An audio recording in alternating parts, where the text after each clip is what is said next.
So last week, Richard Patterson, not to be confused with the guy who's going to be playing Batman fairly soon, celebrated his 50th anniversary with the whisky company Whyte Mackay.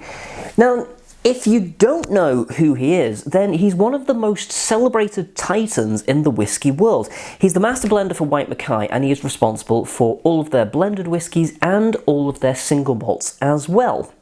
So I thought that would be a nice excuse to look at the cacophony of Whyte Mackay products that I have acquired over the last few months. Now then, these videos aren't going to go too much into the story of the whiskies themselves or the distilleries because, well, frankly, that's already been done and done and done again.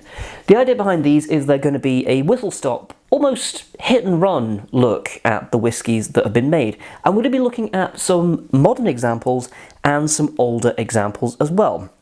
So to give you some idea of the run-up that's going to be coming over the next few videos to whet your appetite, we've got here a bottle of Dalmore 12, which is one of their core whiskies, one of their most easily recognisable whiskies. That's the one we're going to be tackling today, but in the next few videos we're also going to be looking at the Jura 10, another recognisable shelf staple. We're also going to be looking at some vintage whiskies, so we'll be comparing the modern example Jura 10 to one from, I believe this one is from the 80s, it might actually even be the 70s. It's old.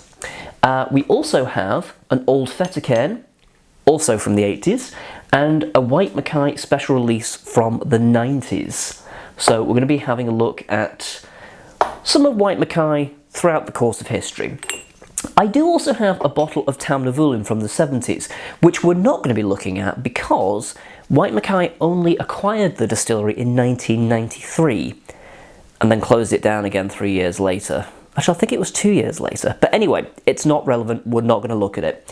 But this is today's whiskey, Dalmore. This whiskey is marketed, full stop.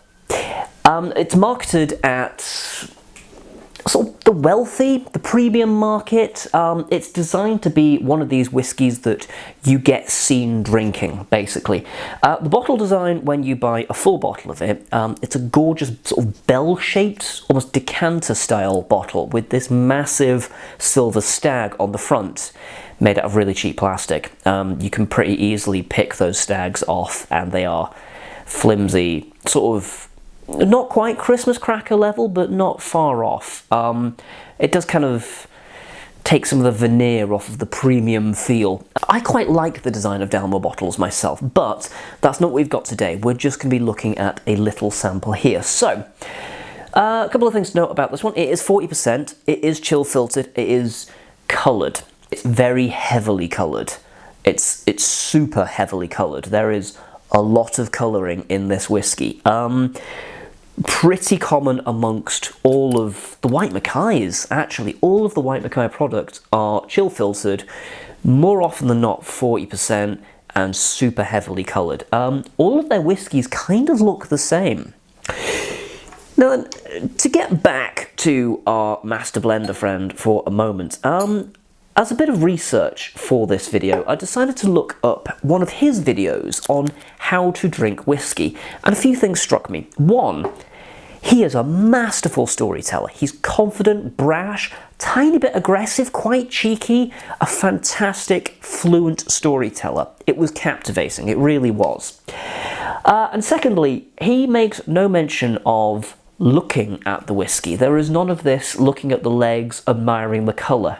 And that's for one very simple reason.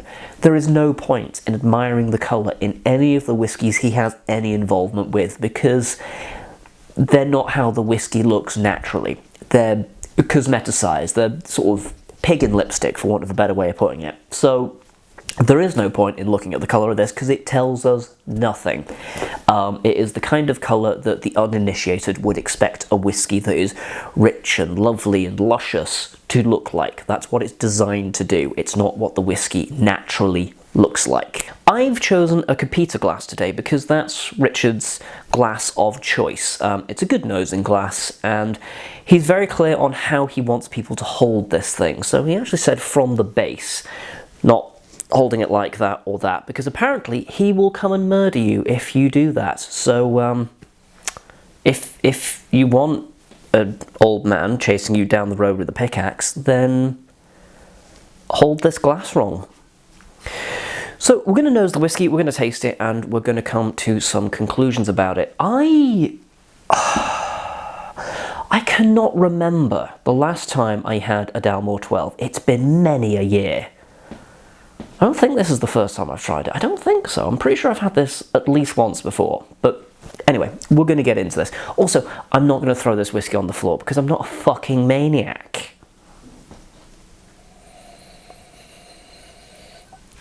Interesting. The nose is sort of Christmas cake and brandy. It's very festive as a nose. Brown sugar, a little bit of marzipan.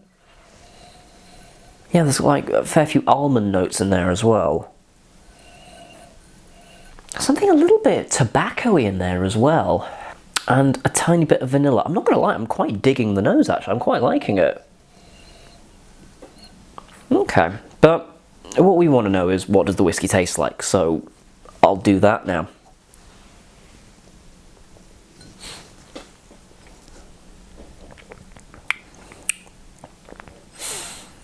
It's a little bit thin, but there's a cherry conserve note. There's sort of a slightly washy Oloroso note in there. A little bit of caramel, a little bit of like sort of like the honeycomb you get in a crunchy bar. And the finish, there isn't really one, it just kind of stops and goes away. I'm loath to add any water to this because I think it's going to completely destroy it. It's already kind of struggling as it is. It's pleasantly sweet and buttery and caramelly. It's a perfectly nice sipper. It's a little bit of a rough edge, but honestly it's not distracting. And there is quite a fruity sort of mid-palate. And then the finish, it just kind of disappears. I'd say that's a perfectly good beginner malt, actually. I'm going to stick a bit of water in. Not much, because I really think it's going to struggle. And just kind of see what happens. Okay, it's held up okay. There's more sort of a caramel, there's lots more of the marzipan. The heat is retained. And obviously the finish hasn't suddenly developed because there wasn't really one to begin with. Overall, it's a good whiskey.